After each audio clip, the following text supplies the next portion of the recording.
പ്രചരണ പരിപാടികൾക്ക് പോകുന്ന സ്ഥാനാർത്ഥികളെ എതിർ സ്ഥാനാർത്ഥികളുടെ അനുയായികൾ തടയുന്നത് ഒരു ഉത്തരേന്ത്യൻ കാഴ്ചയാണ്. ആറ്റിങ്ങലിലെ ബിജെപി സ്ഥാനാർത്ഥിയായ ശോഭാ സുരേന്ദ്രനെ വർക്കല പള്ളിക്കലിൽ വെച്ച് CPM പ്രവർത്തകർ തടയുകയും പിന്നീട് കാര്യങ്ങൾ സംഘർഷാവസ്ഥയിലേക്ക് വരെ എത്തുകയും ചെയ്തു. എന്നാൽ ശോഭാ സുരേന്ദ്രൻ ഇതൊന്നും വകവയ്ക്കാതെ തന്റെ പ്രസംഗം തുടർന്നുകൊണ്ടേയിരുന്നു. പിന്നീട് പോലീസ് എത്തി ഇരുവിഭാഗങ്ങളിലെയും പ്രവർത്തകരെ മാറ്റി നിർത്തുകയായിരുന്നു. ദൃശ്യം കാണാം. സ്ഥാനാർത്ഥിയായി നിങ്ങളുടെ മുന്നിൽ ജനവിധി തരികയാണ്. ഏതെങ്കിലും ഒരു സുപ്രഭാതത്തിൽ നൂലിൽ കെട്ടി ഇറക്കി ആദ്യമായിട്ട് തെരഞ്ഞെടുപ്പിൽ മത്സരിക്കുകയല്ല.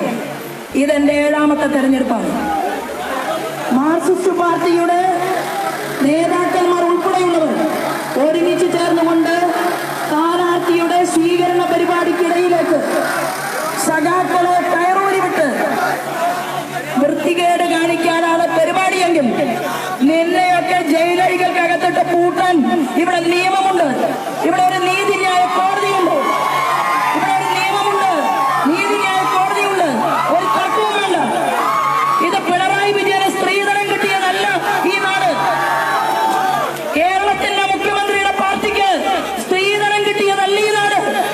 സ്ഥാനാർത്ഥിയായി മത്സരിക്കുന്നയാൾ ഏതൊരു തെരുവീതിയിലും അവർക്ക് സ്വീകരണം ഉണ്ടാകും. പെർമിഷൻ എടുത്തിട്ടാണ് ഞങ്ങൾ ഈ വാഹന പ്രചരണ ജാഥയുടെ ഭാഗമായി നാട്ടുകാരെ ഇവിടെ യാത്ര ചെയ്യുന്നത്. ഇത് കാണുമ്പോൾ സഖാക്കന്മാർക്ക് കാലിളകുമെങ്കിൽ അത് വീട്ടിൽ പോയി പറഞ്ഞാൽ മതി. ഇവിടെ നടക്കുന്ന കാര്യമല്ല. News desk public Kerala.